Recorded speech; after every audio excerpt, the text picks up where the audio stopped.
जय श्री हरि। प्रिय मित्रों, आज हम आपको हिंदू धर्म से जुड़े 10 महत्वपूर्ण रहस्यों के बारे में बताएंगे, तो बने रहिए हमारे साथ। हिंदू धर्म एक रहस्यमय धर्म है। यह एकेश्वरवादी होने के साथ साथ इस धर्म में देवी देवता, भगवान, गुरु, पितृ, प्रकृति आदि को भी पूर्ण सम्मान दिया गया है। पाप और पुण्य की विस्तार से चर्चा की गई है।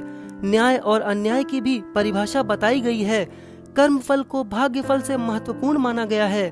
पुनर्जन्म में इस धर्म की गहरी आस्था है। यम और नियम के सिद्धांत इस धर्म के मुख्य सिद्धांत हैं। प्रार्थना, व्रत, तीर्थ, दान आदि प्रत्येक हिंदू का कर्तव्य है। ज्ञात रूप से इस धर्म के 12,000 वर्ष प्राचीन इतिहास का एक रहस्य ही है। हिंदू धर्म में ऐसे कई रहस्य छिपे हैं जिसे विज्ञान आज अस्वीकार करता है, लेकिन कुछ ऐसे भी रहस्य हैं जिस पर अब विज्ञान सहमत भी होने लगा है। आइए जानते हैं ऐसे 10 रहस्य जो आज भी रहस्य ही माने जाते हैं। इसमें पहला है कल्प वृक्ष। वेद और पुराणों में कल्प वृक्ष का उल्लेख मिलता है। कल्प वृक्ष स्वर्ग का एक विशेष वृक्ष है। पौराणिक धर्म ग्रंथों और हिंदू मान्यताओं के अनुसार यह माना जाता है कि इस वृक्ष के नीचे बैठकर व्यक्ति जो भी इच्छा करता है वह पूर्ण हो जाती है, क्योंकि इस वृक्ष में अपार सकारात्मक ऊर्जा होती है। पुराणों के अनुसार समुद्र मंथन से प्राप्त 14 रत्नों में कल्प वृक्ष भी था। यह इंद्र को दे दिया गया था। सुरकानन वन जो कि हिमालय के उत्तर में है, वहाँ कर दी थी। पद्म पुराण के अनुसार पारिजात ही कल्प वृक्ष है। कल्प वृक्ष का अर्थ होता है जो एक कल्प तक जीवित रहे। लेकिन अब सवाल ये उठता है कि क्या सचमुच ऐसा कोई वृक्ष था? यदि था तो क्या आज भी वो है? यदि है तो वो कैसा दिखता है और उसके क्या फायदे हैं? मित्रों, दूसरा रहस्य है कामधेनु गाय। कामधेनु गाय की उत्पत्ति भी समुद्र मंथन से हुई थी। यह एक चमत्कारी गाय होती थी जिसके दर्शन मात्र से ही सभी तरह के दुख दर्द दूर हो जाते थे। दैवी शक्तियों से संपन्न यह गाय जिसके भी पास होती थी उससे चमत्कारिक लाभ मिलता था। इस गाय का दूध अमृत के समान माना जाता था। श्री राम के पूर्व परशुराम के समकालीन ऋषि वशिष्ठ के पास कामधेनु गाय होती थी। इस गाय की रक्षा के लिए वशिष्ठ को कई राजाओं से लड़ना पड़ा था। कामधेनु की अलौकिक क्षमता को देखकर विश्वामित्र के मन में भी लोभ उत्पन्न हो गया था। उन्होंने इस गौ को वशिष्ठ से लेने की इच्छा प्रकट की, लेकिन वशिष्ठ ने इनकार कर दिया था। दोनों में इसके लिए घोर युद्ध हुआ और विश्वामित्र को हार माननी पड़ी। हमारा तीसरा रहस्य है उड़ने वाले सांप। सभी जीव जंतुओं में गाय के बाद सांप ही एक ऐसा जीव है जिसका हिंदू धर्म में ऊंचा स्थान है। सांप एक रहस्यमय प्राणी है। देश भर के गांव में आज भी लोगों के शरीर में नाग देवता की सवारी आती है। शिव के प्रमुख गणों में सांप भी है। भारत में नाग जातियों का लंबा इतिहास रहा है। कहते हैं कि 100 वर्ष से ज्यादा उम्र होने के बाद सर्प में उड़ने की शक्ति आ जाती है। सर्प कई प्रकार के होते हैं। मणिधारी, इच्छाधारी, उड़ने वाले, कई फन वाले से लेकर 10 फन के सांप होते हैं जिन्हें शेषनाग कहते हैं। नील मणिधारी सांप को सबसे उत्तम माना जाता है। हालांकि वैज्ञानिक अब अपने शोध के आधार पर कहने लगे हैं कि सांप विश्व का सबसे रहस्यमय प्राणी है और दक्षिण एशिया के वर्षा वनों में उड़ने वाले सांप पाए जाते हैं। उड़ने में सक्षम इन सांपों को क्रोसोपेलिया जाति से संबंधित माना जाता है। हमारा चौथा रहस्य है मणि। मणि एक प्रकार का चमकता हुआ पत्थर होता है। मणि को हीरे की श्रेणी में रखा जा सकता है। मणि होती थी, यह भी अपने आप में एक रहस्य है। जिसके पास भी मणि होती थी वह कुछ भी कर सकता था। ज्ञात हो कि अश्वत्थामा के पास मणि थी जिसके बल पर वह शक्तिशाली और अमर हो गया था। रावण ने कुबेर से चंद्रकांत नाम की मणि छीन ली थी। मान्यता है कि मणियां कई प्रकार की होती थी।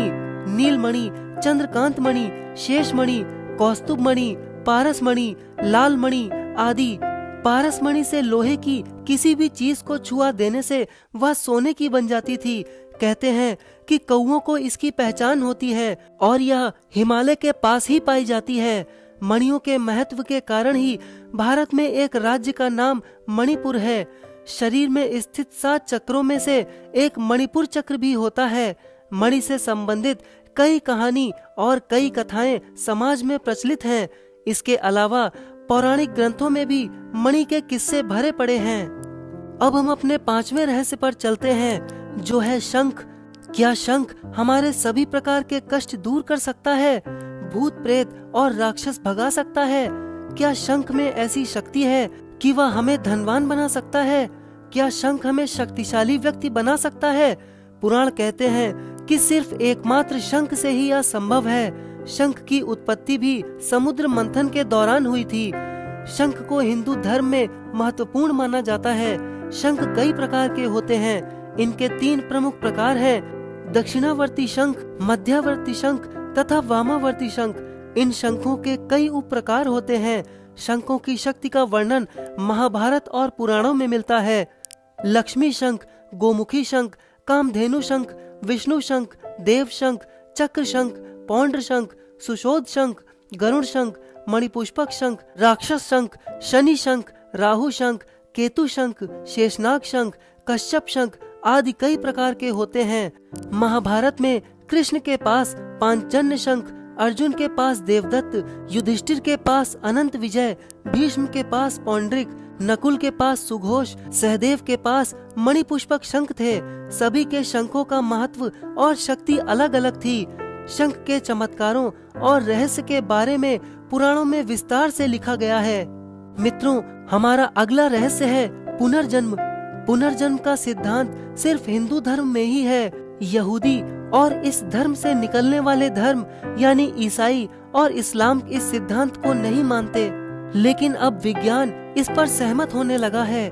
हिंदू धर्म के अनुसार आत्मा अजर अमर है। स्थूल शरीर की उम्र 120 वर्ष है और इस शरीर के आसपास स्थित सूक्ष्म शरीर कभी नहीं मरता, यह परिवर्तित होता रहता है। सूक्ष्म शरीर के बीचों बीच स्थित कारण शरीर होता है जिसमें आत्मा का वास होता है। ये दोनों ही शरीर अपना रंग, रूप और आकार प्रकार बदलते रहते हैं। इनकी क्षमता घटती बढ़ती रहती है। हिंदू धर्म के अनुसार आत्मा एक शरीर छोड़कर दूसरा शरीर धारण करती रहती है और यह चक्र तब तक चलता रहता है जब तक कि मोक्ष नहीं मिल जाता। मोक्ष का अर्थ है खुद के मूल स्वरूप को पहचानना, यह जानना कि मैं शरीर नहीं हूँ। मुंडकोपनिषद के अनुसार सूक्ष्म शरीरधारी आत्माओं का एक संघ है। इनका केंद्र हिमालय की वादियों में उत्तराखंड में स्थित है। इसे देवात्मा हिमालय कहा जाता है। इन दुर्गम क्षेत्रों में स्थूल शरीरधारी व्यक्ति सामान्यतः नहीं पहुंच पाते। हमारा 7वां रहस्य है जड़ी बूटियों का रहस्य। एक ऐसी जड़ी है जिसको खाने से जब तक उसका असर रहता है तब तक व्यक्ति गायब रहता है। एक ऐसी बूटी है जिसका सेवन करने से व्यक्ति को भूत भविष्य का ज्ञान हो जाता है। क्या सचमुच ऐसा है? क्या संजीवनी बूटी होती है? आजकल के वैज्ञानिक पारा, गंधक और आयुर्वेद में उल्लिखित कई प्रकार की जड़ी बूटियों पर शोध कर रहे हैं और इसके चमत्कारिक परिणाम भी निकले हैं। आयुर्वेद और अथर्ववेद में उल्लेख है कि इस तरह की जड़ी बूटियां होती हैं जिनके प्रयोग से स्वर्ण बनाया जा सकता है। सोने के निर्माण में तेलिया कंद जड़ी बूटी का बहुत बड़ा योगदान माना जाता है।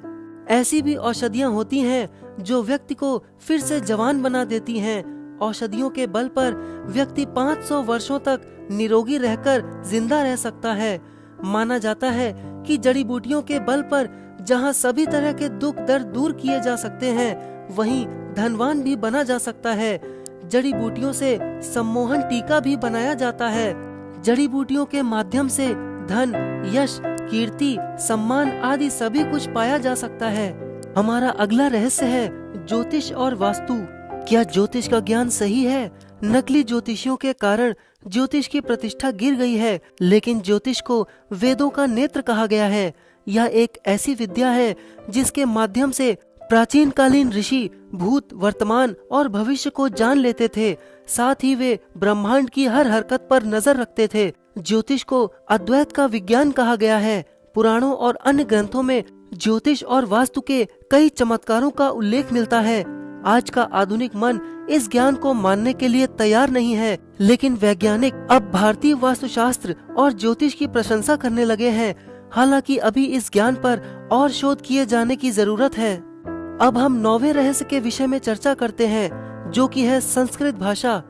संस्कृत का शाब्दिक अर्थ है परिपूर्ण भाषा। सभी भाषाओं की जननी है संस्कृत। वैदिक काल में संभ्रांत लोग संस्कृत बोलते थे।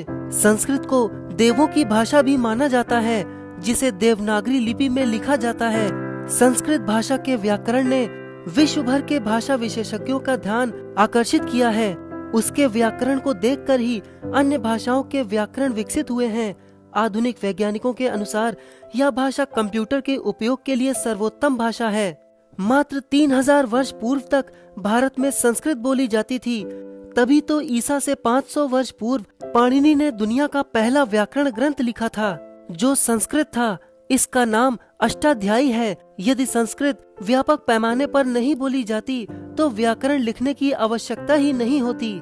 संस्कृत ऐसी भाषा नहीं है जिसकी रचना की गई हो। इस भाषा की खोज की गई है। संस्कृत विद्वानों के अनुसार सौर परिवार के प्रमुख सूर्य के एक ओर से 9 रश्मियां निकलती हैं और ये चारों ओर से अलग अलग निकलती हैं। इस तरह कुल 36 रश्मियां हो गईं। इन 36 रश्मियों के ध्वनियों पर संस्कृत के 36 स्वर बने। इस तरह सूर्य की जब 9 रश्मियां पृथ्वी पर आती हैं, तो उनकी पृथ्वी के 8 वसुओं से टक्कर होती है।